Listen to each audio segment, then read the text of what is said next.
জয়জিৎ সেন শর্মা চুপচাপ বসে থাকার মানুষ নয়।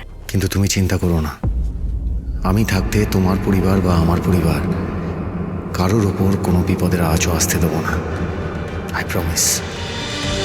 কি করে তুমি এই কথাটা বলতে পারলে যে তুমি আমাদের পরিবারের কেউ নও? আর সত্যি বলতে কি, তোমাকে তো আগেও বলেছি, আমাদের যদি সন্তান থাকতো তাহলে হয়তো আজ সেটাই করতো যেটা তুমি আরশির জন্য করেছো। আরশিকে ফিরে পেয়েছি, কিন্তু এখনো তো জানি না আমাদের সন্তান কোথায় আছে। সাক্ষ্য, একটু ধৈর্য ধরো, আমরা নিশ্চয়ই তাকে খুঁজে পাবো। আর মহাগৌরী, তুমি শুধু আরশিরই প্রাণ রক্ষা করোনি, যে বাড়ি থেকে যাতে আমি আর সাক্ষ্য সেফলি বেরোতে পারি সেটারও ব্যবস্থা করেছো। এক্স্যাক্টলি।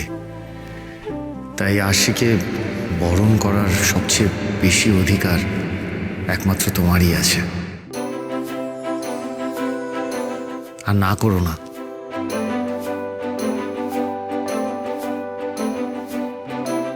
প্লিজ মহাগৌরী।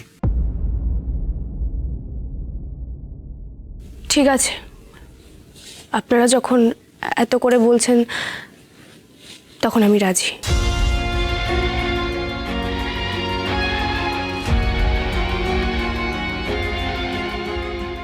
লক্ষ্মী মেয়ে।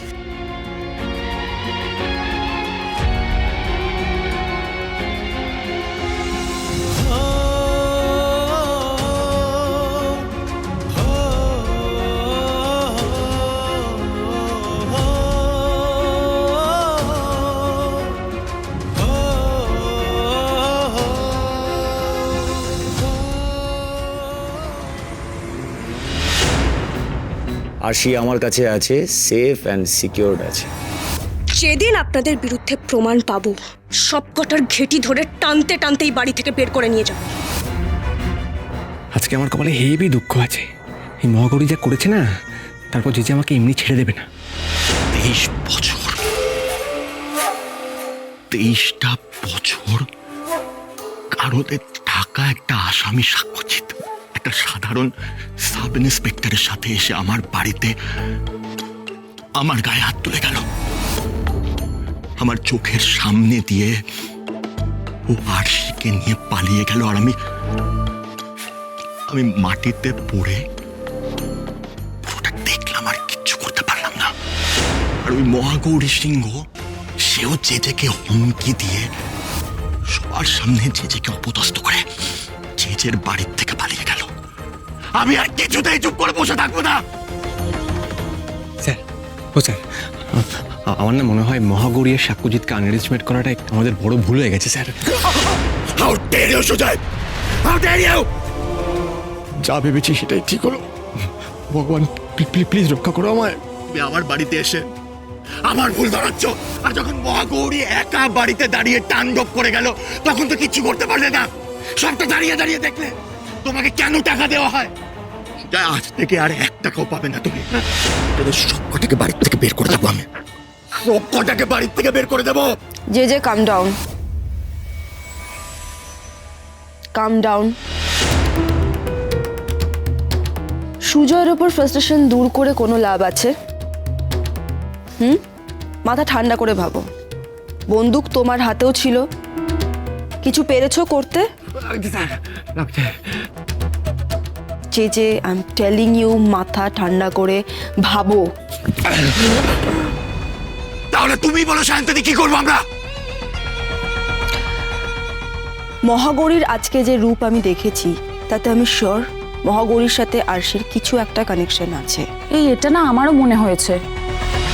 ট্রাস্ট মি জেজে, আরশি ছাড়া এই তেজ আমি কারোর মধ্যে কোনো দিন দেখিনি। তুই আমার মেয়ে, এর থেকে বড় সত্যের কিচ্ছু হতে পারে না। তুমি হয়তো আমার হারিয়ে যাওয়া সেই সন্তান। ওনার ওই মায়া ভরা চোখ, সাক্ষ্যবাবু আর বাড়ির বাকিদের আমার প্রতি এই স্নেহ আমাকে এত কেন ভাবাচ্ছে? দাদু ভাই, আরশি দিদিকে সিঁদুরটা পরিয়ে দে। এই অবস্থায় ওকে দেখতে আমার ভালো লাগছে না।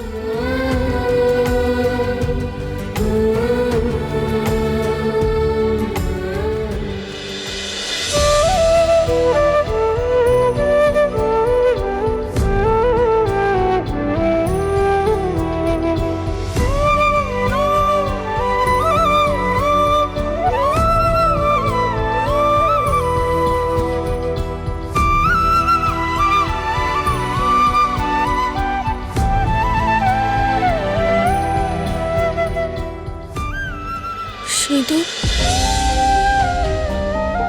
আপনি আমাকে সিঁদুর পরাচ্ছেন?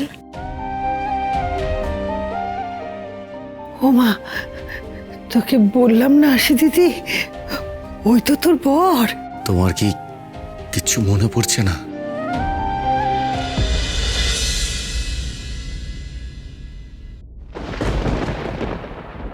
এখন মনে পড়ছে না তো কি হয়েছে, একদিন ঠিক মনে পড়বে। বাবলুদা, তুমি সিঁদুরটা পরিয়ে দাও ওকে।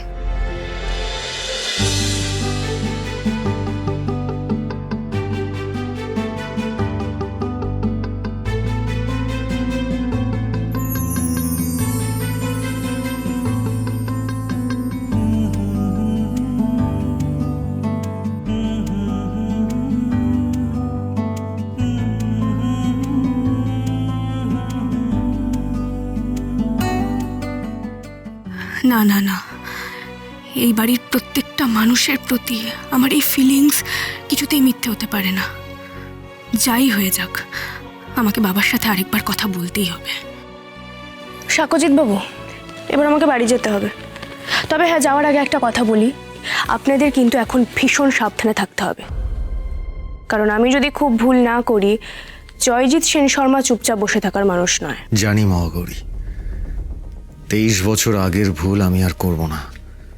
তবে যে শুধুমাত্র আমার পরিবারের ওপর না, তোমার পরিবারের ওপরও প্রতিশোধ নিতে চাইবে। কিন্তু তুমি চিন্তা করো না, আমি থাকতে তোমার পরিবার বা আমার পরিবার কারোর ওপর কোনো বিপদের আঁচও আসতে দেবো না। I promise.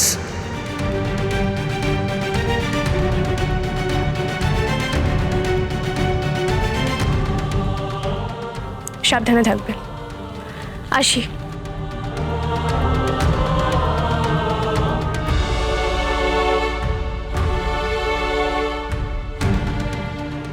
Shantoni, listen to me very carefully.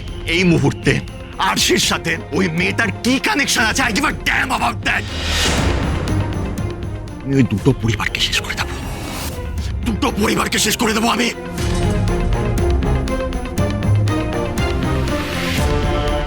দাঁড়াও, কি করবো তাহলে?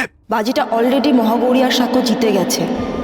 এবার প্রতিটা স্টেপ আমাদের খুব ভেবে চিন্তে নিতে হবে। একটা ভুল স্টেপ আমাদের কিন্তু পুরো শেষ করে দিতে পারে। যে তাহলে আমরা এখন করবোটা কি শান্তনী? মহাগৌরীর আসল পরিচয় আমাদের বের করতে হবে আগে, তারপর ভেবে চিন্তে পরের চালটা চালতে হবে।